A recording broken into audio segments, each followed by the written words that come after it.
Hi, fellow book lovers, and welcome to Nick's Reading Corner.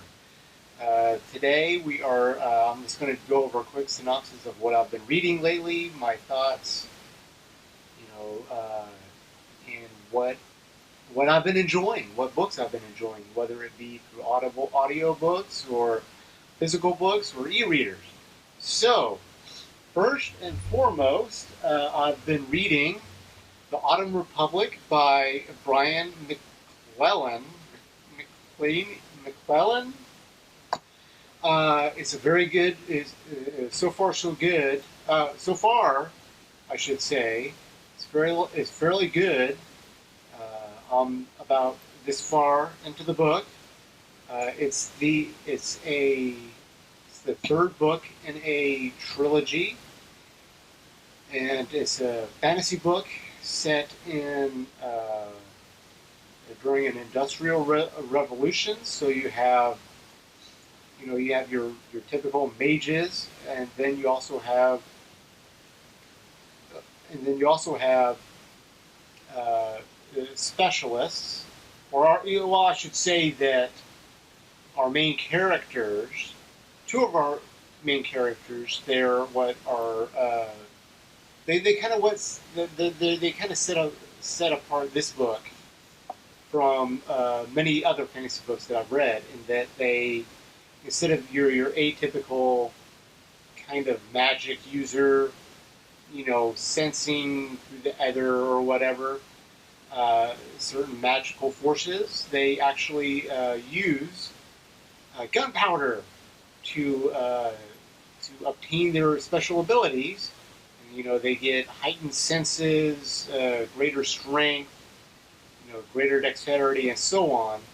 And it's quite interesting. So it's, like I mentioned before, it's industrial revolutions. So 1700s, 1800s maybe. Yeah, well, 1800s maybe a little bit too far, but 1700s. You got muskets.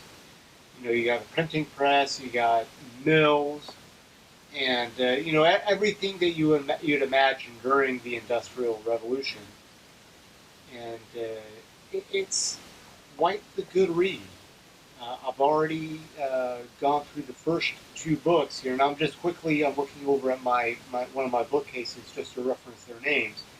The first two books in this series they're called Promise of Blood and The Crimson Campaign. Very action-packed. The first two books, Promise of Blood and Crimson Campaign, very good, very good. Highly recommend. Very action-packed.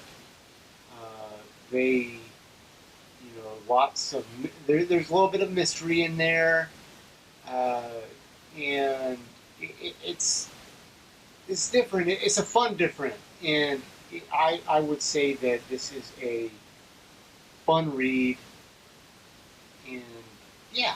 So I will, and once I finish this book right here, the Autumn Republic, I'll give a more in depth kind of review and my thoughts and recommendation. But so far, it's quite good. You got some great characters in there, some great character development. You have a great world building. The world building is really great so far. But okay, so that's the Autumn Republic. And then I am also, let me reference my phone here on Goodreads. I am also listening to an audiobook uh, through Audible. It's the Lost Colony Uprising Trilogy box set by Darcy Troy Pollen. Pollen. Uh, this one, I am on book 3. Let me check my Audible. But I want to say that I'm about halfway through the actual audiobook. I want to say book 2, or I want to say I'm near the end of book 2. My thoughts on this series is that it's very interesting. It's very intriguing. It's essentially you have a colony of humans who are on some alien planet, or who are on an alien planet, and they're on a moon world, and they have a larger world that they're orbiting, and they don't know how they got there. And the world is very hostile towards humans. And the humans have been on this planet for quite a while, for at least 1,000 years, 2,000 years. I want to say 1,001 to 2,000 years. And it follows our protagonists in discovering their roots, how they arrived at this planet, and their trials and tribulations. And it's all right. It's all right so far. It's not dragging me in. It's not pulling me in and going, oh my god, I need to know more. It's not a true page turner, as I would typically term it, like The Autumn Republic and the other two books in this trilogy. But that's not to say that it's a bad book or bad trilogy. It's just it's not it's not really getting my interest so far.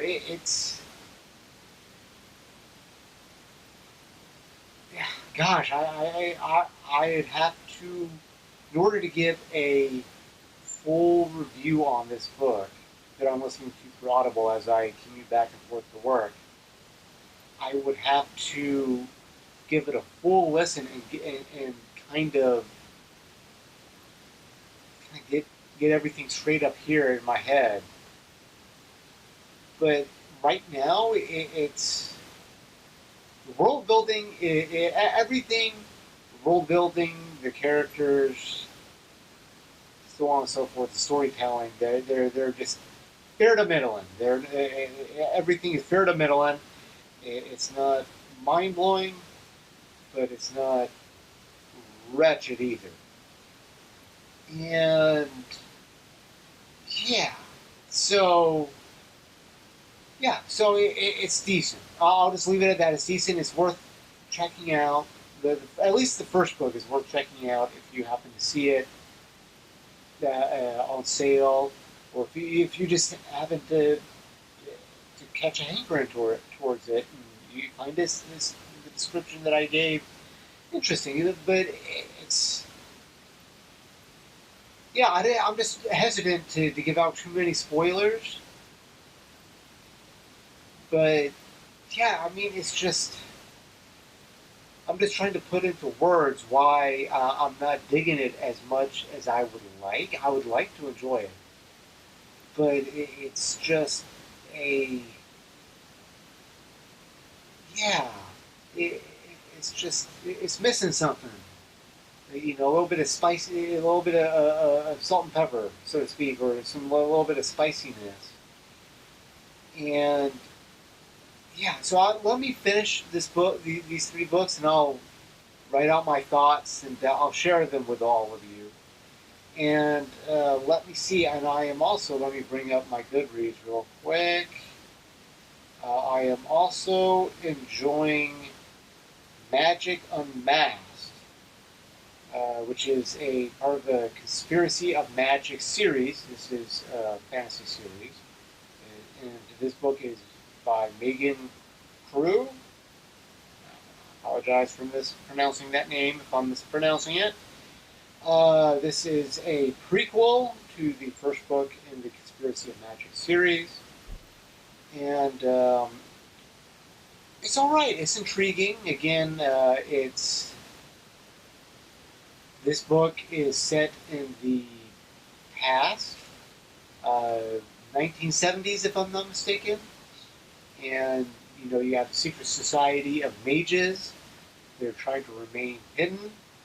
And I just remember it's set in the early 1980s. It was So I wanted to say something, and that's possibly a spoiler.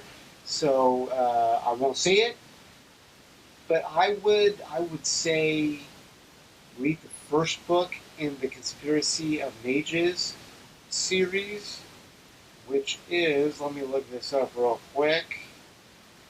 Come on, dang old load. The Ruthless Magic is the first book in the Conspiracy of Magic, and this is a young adult YA series. And honestly, I don't care. I'll read any book if it's at least decent. I'll read it. So YA to adult, I'll read it. But it was fairly good. It's been a hot minute. It's been several weeks since I finished the series. This is that first book, but I would suggest reading that first book, Conspiracy of Magic. Pardon me. I would recommend reading Ruthless Magic. Pardon me. Before going into the before reading Magic Unmasked, so you kind of know what's going on, and you're not. It's not necessarily required, but for me, it helped me to kind of move along and understand what's going on. My impressions on the first book, and as well as this prequel, fairly good. You had some good character development, some good strong character development. You saw a lot of great growth, and I really enjoyed that. World building, everything you had a little bit of world building. Is set. The first book is set in today's world, in current times, New York City, and it's quite interesting. It's almost like an alternate reality, alternate reality sort of world, and it's quite interesting. I always kind of enjoy reading those what if books. What if they were mages, and so on and so forth. So I would recommend it. It's like I mentioned before. You got some strong character development. Uh, yeah, and the world building really that could have been. I felt like that could have been built upon a little bit, but because it's set in our world, maybe that wasn't as necessary. But you do get some strong world building. I just would have liked to get some more peeks into it in the first book at least. Maybe in the second book, the author goes more into it. And lastly, I am also, let me grab this other book here. I also kind of delve into the classics every once in a while. Right now, I've been trying to read through King Arthur and his knights, and the Knights of the Round Table, and all the tales of King Arthur. And this one is a bit of a slog for me, and yeah, so it's been a while since I've picked up this particular book. I've always gotten distracted with other books, and yeah, so I definitely need to pick it up again and just read it and finish it because it's been a hot minute. See, I'm only this far in through it, and it's just a slugfest. It's just a slugfest. It's very, yeah. I mean, it's in Old English, and it's very hard to wade through and fully understand and appreciate. So it's like fine wine. You don't chug it. You need to sip it. And yeah, so that's pretty much what I've been reading lately. Right now, I've been kind of eyeing my to read bookshelf, which is what I have kind of back here behind the camera here. And I haven't quite decided what I want to read yet. I've been reading quite a few trilogies lately, kind of series lately, so I might kind of jump up and to grab some fresh air and maybe grab. I always try and clear the metaphorical palette, maybe read some John Grisham. I think I have one last book from him on my to-read list. On my to-read bookshelf, I should say. It looks like the Testament. Let's check it out. Maybe and I don't know. I have to take a closer look and see what all of you think. Maybe I'll show you in the next video and show you all the books that I currently have to read and see what all of you think. But anyway, what books are you reading? What are your thoughts on those books? What are you hoping to read? What awesomeness have you encountered lately? Anyway, I hope to hear from you soon, and I will see you at the next video. Thank you.